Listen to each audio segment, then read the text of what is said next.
बिस्मिल्लाहिर्रहमानिर्रहीम। अस्सलाम वालेकुम नाजरीन, आप देख रहे हैं अली वकार ऑफिशियल चैनल। नाजरीन, आज बशारुल असद की शिकस्त पर शाम में आपको जश्न मनाने के जो मनाजिर, खुशियों के जो मनाजिर नज़र आ रहे हैं, लोग एक दूसरे को मुबारकबादें दे रहे हैं। दुनिया भर में जो बशारुल असद की मुखालिफ क़ुव्वतें थी या हुकूमतें थी या अवाम थी, वो उसके आज फॉल होने पर फॉल ऑफ दमस्कस पर खुशियां मना रहे हैं। लेकिन मेरे नज़दीक दर हकीकत ये एक बड़ी जंग की जो है वो बुनियाद रखी गई है। इस बड़ी जंग की बुनियाद रखने की वजह मैं क्यों कह रहा हूँ, उसके पीछे जो लॉजिक मैं आपको बताऊँगा। एक तो अहादीस से भी आपको साबित करूँगा बहुत सारी चीज़ें जो अहादीस में आई हैं शाम के हवाले से, और दूसरा जिस शख्स को आज हीरो बनाकर पेश किया जा रहा है, अल जवानी, जो कि आज से कुछ अरसा कबल जो है एक इंटरनेशनल दहशतगर्द था जिसके सर की कीमत 10 करोड़ डॉलर थी। वो एक बैनुल-अक़वामी टेररिस्ट माना जाता था। आज उसकी फतह पर ये जो इसराइल को, ग्रेटर इसराइल को बनाने वाली जो क़ुव्वतें हैं या उसकी हामी जो क़ुव्वतें हैं, वो उसको हीरो बनाकर पेश कर रही हैं और उसकी फतह का जो जश्न है उसको पूरी दुनिया में नशर किया जा रहा है। अल जवानी के जो है इंटरव्यूज़ जो है वो पूरी दुनिया में नशर किए जा रहे हैं। लेकिन ये तमाम तर चीज़ें जो है वो हमें उस तरफ लेके जा रही हैं, दुनिया को उस तरफ लेके जा रही हैं जिसके बारे में अहादीस में, तारीख़ में बताया गया है कि एक ग्रेटर इसराइल बनाने के लिए जिन चीज़ों की ज़रूरत है उसकी बुनियाद आज शाम से रख दी गई है। जो ग्रेटर इसराइल के अचीवमेंट को हासिल के लिए जो फोर्सेस कार फरमा हैं, उन्होंने आज ये जो बशारुल असद की हुकूमत का तख्ता उलट कर, और वहाँ पर जिन लोगों ने, जिन ग्रोहों ने मिलकर ये तख्ता उल्टा है, उनको एक फ्री स्पेस दे दी है कि वो आपस में दोबारा फिर दस्तों गिरेबान हो। जो पावर शेयरिंग है उसके लिए दोबारा खून रेजी वहाँ पर शाम में होती दिखाई दे रही है। इसके अलावा और ऐसे कौन से मुहरकात हैं जिसकी वजह से मैं इस सारी जो मेरा एनालिसिस है उसको आपके सामने लेके आ रहा हूँ।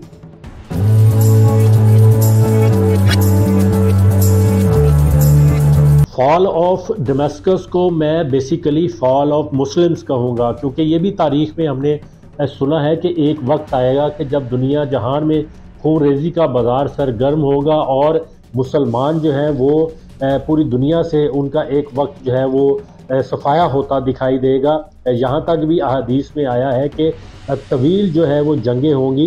तो अहादीस में भी ये सारी हमें मिलती हैं तफसील के। हजूर पाक सल्लल्लाहु अलैहि वसल्लम ने भी फरमाया कि एक वक्त ऐसा होगा कि ज़मीन पर खून रेजी और जंग का ये आलम होगा कि अगर एक शख्स के 1000 बेटे होंगे तो उसमें से 999 जो है वो मारे जाएंगे, सिर्फ एक बेटा उसका जो है वो ज़मीन पर बचेगा। और जहाँ से भी कोई ऐसे परिंदे होंगे वो ज़मीन पर वो कुछ जगह तलाश करेंगे जहाँ पे उनको कदम रख सके, हर जगह पर उनको लाशें ही नज़र आएंगी। तो अब बुनियादी तौर पर जिस नुक्ते पर मैं आना चाहता हूँ, जो बात करना चाहता हूँ ग्रेटर इसराइल के हवाले से, उस पर बात करते हैं, उस मुद्दे पर आते हैं। और उसका आगाज़ जो है वो अब बाकायदा तौर पर ये जो फॉल ऑफ दमस्कस है, यानी शाम की जो बशारुल असद की हुकूमत का डाउनफॉल है, बुनियादी तौर पर ये ग्रेटर इसराइल को बनाने की तरफ, उसको कामयाब बनाने की तरफ एक कदम जो है उन्होंने मज़ीद आगे बढ़ा दिया है। उन्हें इस्तेमारी क़ुव्वतों ने या यहूदी ताकतों ने या उसके हवारियों ने। देखिए, रियासत उस वक़्त तक कामयाब रहती है जब तक उसकी ताकत उसके साथ हो। तो रियासत की ताकत जो है वो उसकी फ़ौज या उसका दिफाई निज़ाम समझा जाता है। लेकिन यहाँ पर बशारुल असद, जो उसका ख़ानदान पिछले 50 बरसों से, निस्फ सदी से इस मुल्क पर, शाम पर काबिज़ था और अपनी हुकूमत चला रहा था, वो इसी बलबूते पर चला रहा था। हालांकि ये जो बशारुल असद हैं, ये जिनका ताल्लुक़ वो शिया सेक्ट से इनका ताल्लुक़ था, लेकिन यहाँ पर जो मेजॉरिटी आबादी थी वो 70 to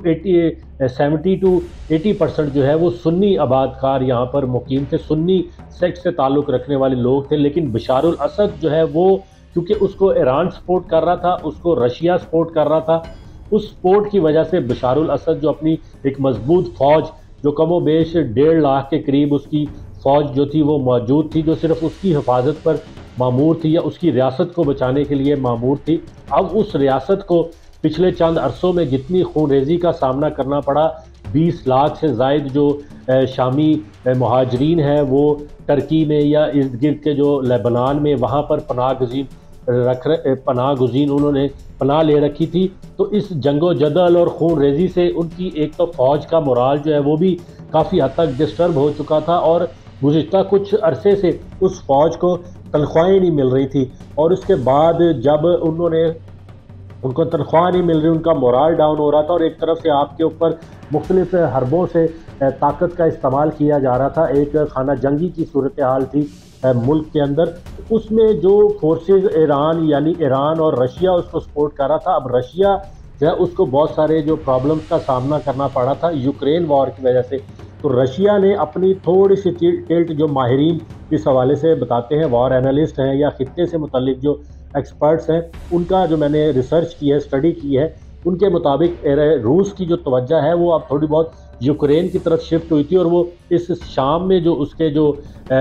मकासद थे उसके ऊपर उसकी तवज्जो कम थी। गो कि यहाँ पर रशिया की अपनी एक पोर्ट भी है और उसकी बेसिस भी यहाँ पर एयर बेसिस भी रशिया की मौजूद है, लेकिन वो उसने ऐसा इस पर तवज्जो कम करके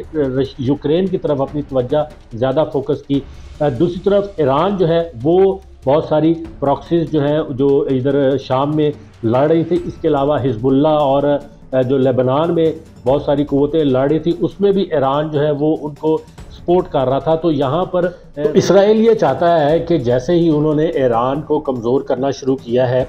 हिजबुल्लाह और हमास और बाकी जितनी भी प्रॉक्सीज हैं जिनके मुतालिक ये कहा जा रहा था कि उनको ईरान जो है वो किसी न किसी तरीके से सपोर्ट कर रहा है, तो अब ईरान को फ़लस्तीन में और यहाँ पर जो लेबनान में और इसके अलावा शाम में जो है वो काफ़ी मुश्किलात का सामना करना पड़ रहा था। एक नेटवर्क जो है वो ईरान का जो प्रॉक्सीज का उसको वीक करने की कोशिश जो इसराइल कर रहा था, उसमें अब ये बशारुल असद की हुकूमत गिरने के बाद वो काफ़ी हद तक कामयाब होता दिखाई दे रहा है। और उसकी वजह ये है कि जो ग्रोह जो तहरीरुल शाम ग्रोह जिसने यहाँ पर शाम में आकर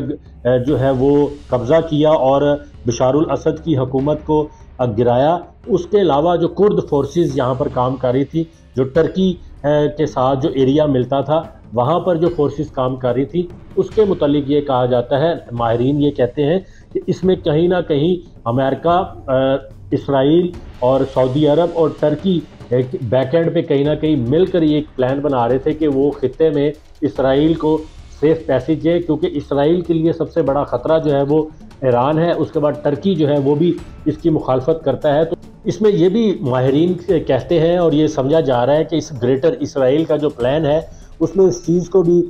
मद्देनज़र रखा जाए कि यहाँ पर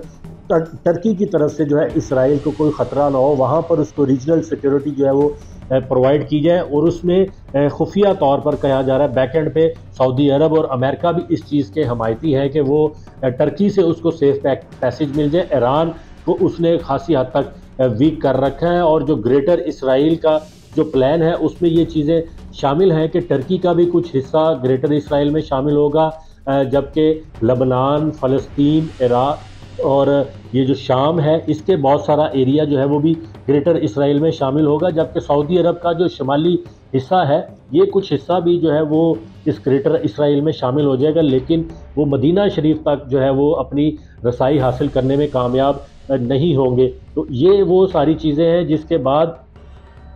ये कहा जा सकता है कि जो ग्रेटर इसराइल का बुनियाद है वो बुनियादी तौर पर इस सारे फॉल ऑफ डमस्कस जिसको हम पूरी दुनिया में एक पजीराई मिल रही है उसकी बुनियाद रखी जा रही है कि वो ग्रेटर इसराइल की तरफ चले। लेकिन इसमें बड़ी चीज़, अहम चीज़ ये है जो काबिल गौर काबिल फ़िक्र नुक्ता ये है,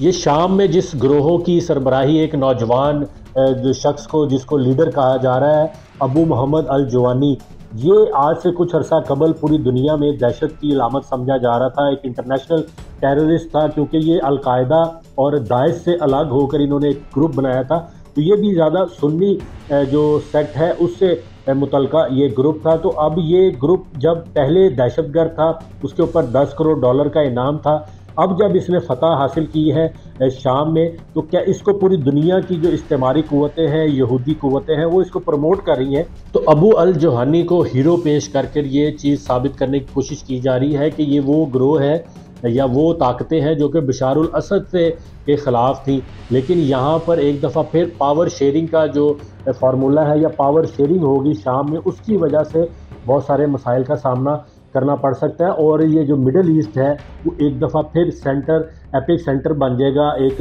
इंटरनल कॉन्फ्लिक्ट का या वर्ल्ड वॉर 3 का। क्योंकि अगर इस नुक्ते को हम देखें तो ईरान, रूस और चाइना वो एक साइड पर है, और इसके अलावा इसराइल और अमेरिका और उसके जो नेटो फोर्सेस हैं वो एक तरफ है। और अगर ये बशारुल असद की हुकूमत जाने के बाद शाम में एक दफ़ा फिर अमन नहीं आता और वहाँ पर फिर आपसी लड़ाइयों की वजह से सिविल वॉर अगर एक्सकलेट होती है, जो अभी फौरी वक्त जो है वो रुकी हुई है सिर्फ बशारुल असद की हुकूमत जाने की वजह से, तो एक वाज़ेह तस्वीर जो है हमें नज़र आ रही है कि अमेरिका, इसराइल, टर्की और कहीं ना कहीं सऊदी अरब जो है उनका एक प्लान जो है वो ये है कि सारे अरब खित्ते से ईरान का फैलाव और उसकी जो अस्करी असर व रसूख है उसको ख़त्म किया जाए, और ईरान की जिन भी ग्रोहों को सपोर्ट करता है उनकी जो सप्लाई लाइन है उसको काटा जाए, जिसकी वजह से ईरान और रूस को ये जो अरब ग्रेट गेम है इससे उसको काफ़ी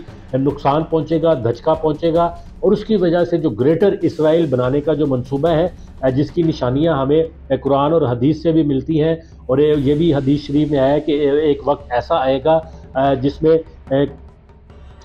ये कहा गया कि शाम आखिरी ज़माने में मुसलमानों का हेडक्वार्टर होगा, और उसमें ये बताया गया कि क़यामत से पहले एक ज़माना ऐसा भी आएगा कि दुनिया में कुफर फैल जाएगा, ज़मीन जुल्म सितम और सरकशी के बोझ में डूब जाएगी, इस्लाम हरमैन शरीफैन की तरफ सिमट जाएगा, और फिर एक शख्स पैदा होगा जो ज़मीन को अदल और इंसाफ से भर देगा। इसे इमाम महदी रज़ी अल्लाह ताला अन्हु या अलैहिस्सलाम कहा जाएगा। तो ये बहुत सारी ऐसी और भी अहादीस मौजूद है जिसमें ये बात वाज़ेह होती है कि ये क़यामत कुर्बे क़यामत से कबल जो है मुसलमानों का कत्लेआम होगा, और इस यहूदी जो है वो इक़्तिदार में आएंगे, पूरी दुनिया पे अपना तसल्लुत जमाने की कोशिश करेंगे, ग्रेटर इसराइल बनाएंगे। इस सारी चीज़ का इम्पैक्ट जो है वो अल्टीमेटली जो मुसलमानों के ऊपर आएगा। इस वक्त जो तबाही का सामना मुसलमान कर रहे हैं, मुसलमान ममालिक कर रहे हैं, और इसका इम्पैक्ट यकीनन कहीं ना कहीं पाकिस्तान पर भी आएगा, क्योंकि पाकिस्तान जो है वो उसके बहुत सारे स्टेट्स हैं। एक इस्लामी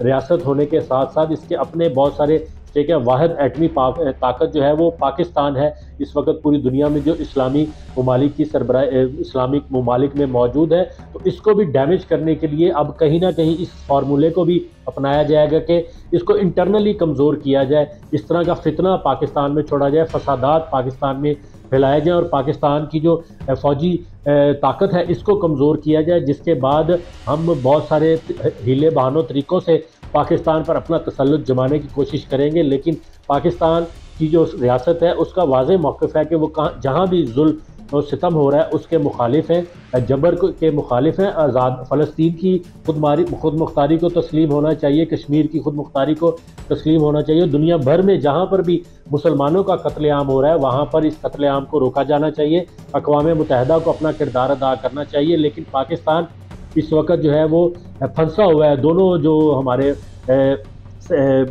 ब्लॉक्स हैं, एक अमेरिकन ब्लॉक है, एक रशियन ब्लॉक और चाइना ब्लॉक है, इसमें अब पाकिस्तान को फैसला करना है कि उसने मुस्तकबिल में क्या करना है। और गो के मुस्तकबिल में हमें ख़तरात बड़े संगीन दिखाई दे रहे हैं पाकिस्तान की सलामती